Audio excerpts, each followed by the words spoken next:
El día de hoy vamos a dialogar con el doctor Marco Cadena. Ahí lo conocí en la Universidad Central como un dirigente estudiantil. Bueno, una trayectoria importante la de él, sobre todo como un dirigente de la Unidad Popular, que anteriormente se lo conocía como Movimiento Popular Democrático. Me parece que ya han transcurrido como 46 años. ¿Cuál es la conclusión de todo ese proceso?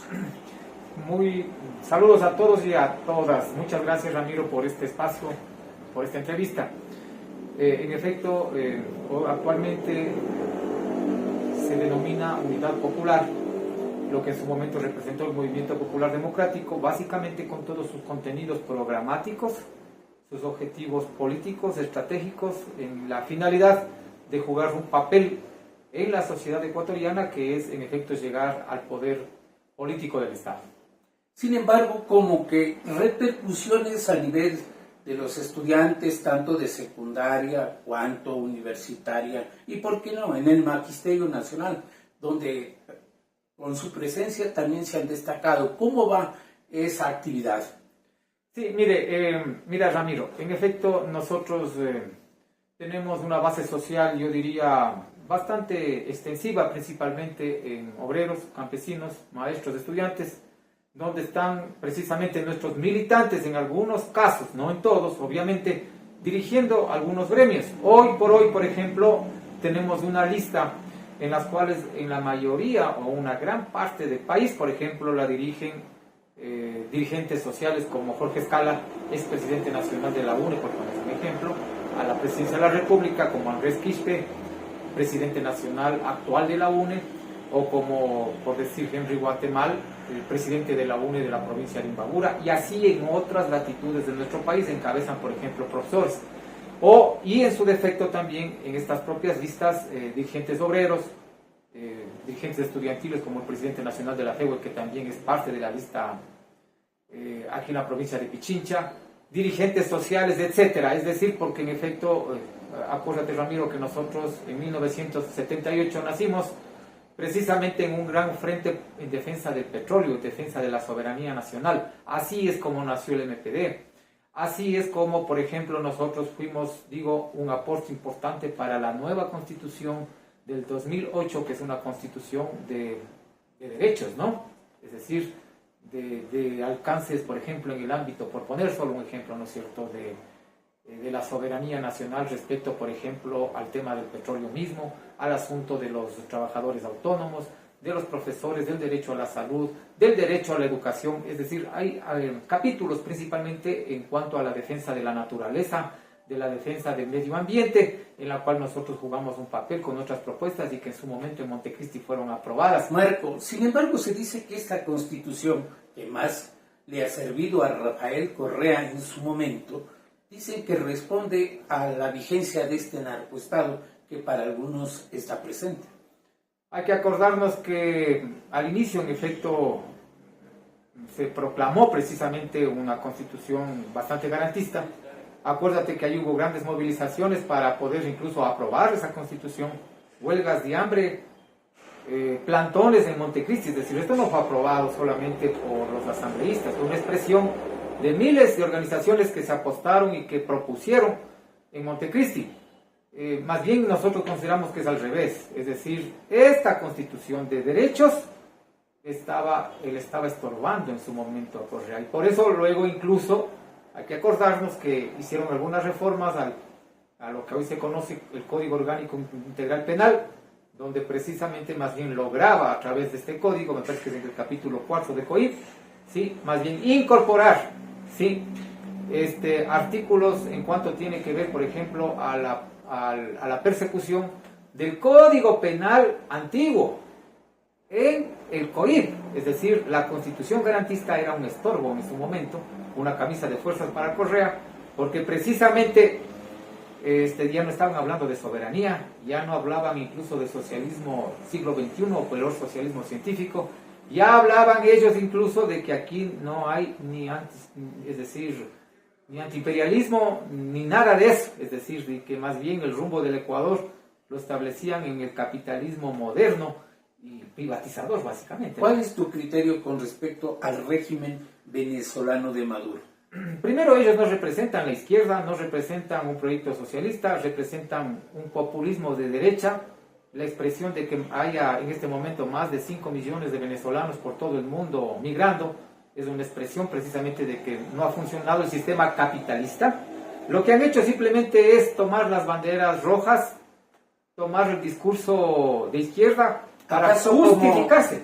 ¿Acaso como lo ha hecho Rafael Correa? Claro, pero acuérdate que ahora más bien el partido de Rafael Correa es un partido más o menos parecido a lo que era el Partido Revolucionista Ecuatoriano en los 90. Es decir, toda una estructura populista ejerciendo su labor, entre comillas, fiscalizadora y de legislación únicamente para que venga su jefe, su patrón, su amo. A pesar de la trayectoria, Marcos, de la organización política de la que tú eres parte, ¿qué ha pasado? Porque son 46 años aproximadamente con respecto a ser poder en el Ecuador. Bueno, esto de ser poder obviamente para nosotros no solamente significa, o no es una utopía, es una situación real, concreta, que en efecto nosotros trabajamos para eso. Sin embargo, en el camino nosotros también hemos recibido ofensivas, golpes. Acuérdate que hace 12 años, más o menos 14 años, Rafael Correa arremetió contra las organizaciones sociales. No solamente que le quitó el local a Pachacuti, le dividió la organización social, a la CONAI, etcétera. En el caso nuestro, por ejemplo, se llevaron los fondos de cesantía del magisterio ecuatoriano, por poner un ejemplo, ¿no es cierto? Nos devolvieron, recuperamos, mejor dicho, con un faltante de $42 millones, fíjese, ¿no es cierto? Pero además de eso, ilegalizaron al Movimiento Popular Democrático. Con el tiempo, incluso nosotros luego, en efecto, nuevamente nos dieron el reconocimiento jurídico legal ante el Consejo Nacional Electoral, porque no había argumentos para ilegalizarlo. Fíjate, teníamos 4 diputados y la ley decía que con 4 tú ya podías o no tenías necesidad de desaparecer, ¿no es cierto? Bueno, y creamos la Unidad Popular, pues, así es, ¿no? Pero sin embargo estaban haciendo una convocatoria a la unidad de las izquierdas. ¿Qué pasó, Marco? Y era precisamente también uno de los convocados, el correísmo. Ahora, Ramiro, vos eres un hombre inteligente porque, digo, contigo hemos debatido incluso situaciones de carácter filosófico. O sea, ¿se puede establecer en la izquierda el partido RC5? No, pues. O sea, se fue a una invitación que hicieron algunas organizaciones sociales, estuvo ahí el Partido Socialista, Pachacuti, y se colaron los que no eran de izquierda, pues. Es decir, el movimiento RC5. Es decir, la pregunta es, ¿cuándo ellos, en efecto, en sus contenidos, en su gobierno, ellos han comulgado más bien con la derecha? Al pueblo ecuatoriano hay que hacerle acuerdo incluso cómo ellos condonaron deudas a grandes banqueros, a grandes empresarios, incluso con los cuales ahora votan juntos en la Asamblea Nacional. En algunas cosas votan juntos ADN y correísmo en la Asamblea Nacional. ¿Cómo le ves ese pacto de la supuesta gobernabilidad que lo hicieron entre los correístas, los novoístas e incluso los socialcristianos, que aparentemente ahora andan resentidos? Mira, ahí, por ejemplo, lo que es evidente es de que tuvieron un acuerdo respecto, por poner un ejemplo, ¿no es cierto?, del tema del Consejo de la Judicatura.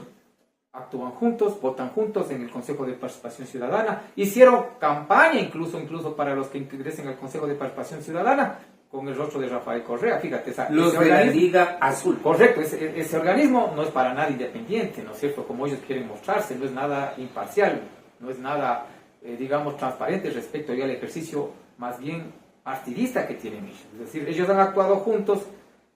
Habrá que preguntarse incluso estos beneficios penitenciarios que tuvo el expresidente de la Corte Nacional de Justicia, por ejemplo, también, o sea, deja dudas. Me refiero al presidente, perdón, del Consejo de la Judicatura, al señor Terán, ¿no es cierto? Han actuado en algunas cosas, yo digo, o no han sido suficientemente fuertes, por ejemplo, en algunas situaciones. El RC5 tiene la mayoría en la Asamblea Nacional, sin embargo, es decir, ha habido leyes que si bien aparentemente en algunas se han opuesto, pero en otras precisamente más bien coinciden, ¿no es cierto? Es decir, ¿por qué? Porque son partidos políticos, o es un partido político que si es que, o sea, no lo digo yo, que está vinculado directamente, la Fiscalía General del Estado ha dicho con el crimen organizado, no decimos nosotros. dice la Fiscalía, ¿no es cierto? Es decir, que los Se ha casos... expresado, por ejemplo, en los casos purga, en los casos plaga, en los metástasis, donde de una u otra forma están salpicados. De una u otra forma hay relaciones entre el señor ex vicepresidente, el señor Blas, ¿no es cierto?, con grupos de bandas organizadas y criminales en el Ecuador y con el propio narcotráfico. Sin embargo, dicen que tienen un voto duro, que generalmente son una alternativa para tomarse el poder para el 2025. ¿Qué tan cierto es eso? Yo creo que es real. Ellos tienen en este momento incluso una mayoría en la Asamblea Nacional. Desafortunadamente, es decir, cada acción o cada error, incluso intencional, que en este momento hace el gobierno de Novoa, le favorece, yo diría, en alguna situación al propio correísmo. Sin embargo, creo que en el país únicamente hay dos alternativas. No es que aquí hay 16 partidos políticos y que aquí hay mucho partido político. No creo que es el problema, porque muchos de ellos es el desmembramiento de la derecha social cristiana y de populismo correísta, ¿no es cierto? La mayoría de partidos políticos. O sea, que hay dos alternativas, que es, en efecto, los partidos de izquierda, llámese Unidad Popular, Partido Socialista y Pachacúptic, versus precisamente los que en este momento están involucrados con y son corresponsables y responsables de la crisis espantosa que en este momento vive el país en el tema de inseguridad y en el tema del empleo, por poner solamente unas dos aristas grandes que en este momento es de gran preocupación para los ecuatorianos. La Unidad Popular, en realidad, con su militancia, es algo bien cohesionado, bien funcionado. Son cuadros que han venido operando durante mucho tiempo. ¿Cuáles son las expectativas en este nuevo proceso electoral en razón de lo que tú has considerado? ¿Tantos partidos a la derecha, cuántos a la izquierda? Mira, nosotros hemos tenido en este momento la capacidad, a pesar de que no tenemos, como quien dice, recursos que de pronto perciben o auspicios de grandes empresas, como lo hacen los otros partidos políticos que finalmente son maquinarias económicas electoreras. Y el narcotráfico. Correcto, ¿no es cierto? Hemos nosotros inscrito 35 listas, a excepción de América Latina y Galápagos, en todo el país y en algunas latitudes del mundo, a lo que corresponde las elecciones acá en el Ecuador. ¿Cuál es el binomio de ustedes? El binomio actual nuestro es el profesor Jorge Escala con la magíster Pacha Terán, una imbabureña o tabaleña que le acompaña, de los pueblos y nacionalidades, que le acompaña en el binomio. El magíster Andrés Quispe, presidente nacional de la UNA, encabeza los asambleístas nacionales. Natasha Rojas, docente también, encabeza el Parlamento Andino. Digamos, como cabezas principales a nivel nacional que en este momento estamos participando en el proceso de 2025. En el caso del profesor Escala, se lo ha conocido públicamente, y en el caso de la candidata vicepresidencial, que es una indígena, ¿acaso es para rescatar el voto de esos sectores a nivel nacional? Obviamente que sí, porque necesitamos nosotros, obviamente, también la participación de un sector importante como es pueblos y nacionalidades. Estamos hablando de una otavaleña de la parroquia Miguel Egas, o conocido el sector como Peguiche, una activista de muchos años, defensora de los derechos de las mujeres, de la naturaleza, es la que en este momento participa con nosotros, ¿sí? Y en el caso de Jorge, consideramos de que en efecto reúne las características, los requisitos. ¿Y ella fue diputado alguna vez? Él ha sido, claro, diputado y también ha sido asambleísta constituyente en su momento, y obviamente también fue presidente de la UNE. Algunas últimas palabras, mi estimado Carlos. Marco. Bueno, Marco. Sí, un poco decirles de que el tema del voto tiene que ser bastante reflexivo, es decir, programático, con contenidos. No puede ser el voto únicamente, digo, no lo niego, pero no puede ser únicamente el voto de quien más aparece en TikTok. El voto tiene que ser razonable, porque necesitamos nosotros con confianza y con seriedad poner a personas que precisamente nos representen y nos saquen de la crisis que estamos viviendo. Y nosotros creemos de que estas condiciones las reúne, en este caso, la Unidad Popular. Pensamos de que ha habido gobiernos como el actual, como el anterior, los anteriores de estos últimos, por hablar, últimos 20 años, que más bien le han mostrado al país a una crisis nunca antes vista, ¿no es cierto? Ahora básicamente incluso se habla de un narcoestado. Y yo creo que la unidad de los pueblos, la unidad de las organizaciones sociales como alternativa, es decir, vislumbran un mejor futuro en nuestro país. Marco, en el imaginario colectivo y electoral del Ecuador se han posicionado como dos alternativas. Por ahí los del prófugo de Bélgica y por el otro lado el señor empresario que ha creado como corporación familiar al Ecuador. Esas dos posiciones en realidad son las únicas opciones a las cuales el pueblo ecuatoriano tiene que mirarlas, o hay otras alternativas. Hay otras alternativas, ¿no es cierto? El pueblo ecuatoriano es es un movimiento en su momento, incluso, ¿no es cierto?, que ha determinado causas muy importantes y levantamientos, como por ejemplo, por poner los últimos 2019, 2022, perdón, 2021, y yo creo que los pueblos podemos establecer nuestra propia historia. Aquí no se trata de que los mesías nos den resolviendo, sino que el pueblo, con su capacidad, con su característica, con su tradición de lucha, hoy, en este proceso electoral, miremos precisamente a quienes no hemos traicionado a la patria. Pues, o sea, nuestros candidatos, por ejemplo, no tienen nada, o sea, no nos pueden cuestionar el tema de vínculos con el narcotráfico, de vínculos con actos de corrupción desde las esferas del Estado. Más bien, yo digo, hemos querido un poco no identificarnos con el pueblo, sino nosotros somos parte de ese pueblo. Y tenemos hoy esta alternativa como Unidad Popular y las listas 2, en las cuales les invitamos que a través de nuestras redes puedan leer nuestros contenidos programáticos y puedan conocernos mejor. Muy bien, ha sido el doctor Marco Cadena, un luchador incansable de tiempos, que el día de hoy nos ha hablado sobre la Unidad Popular y sobre las próximas elecciones y su postura para el 2025. Hasta pronto. Gracias, Marco. Muchas gracias, Ramiro. Muchas gracias. Ramiven TV.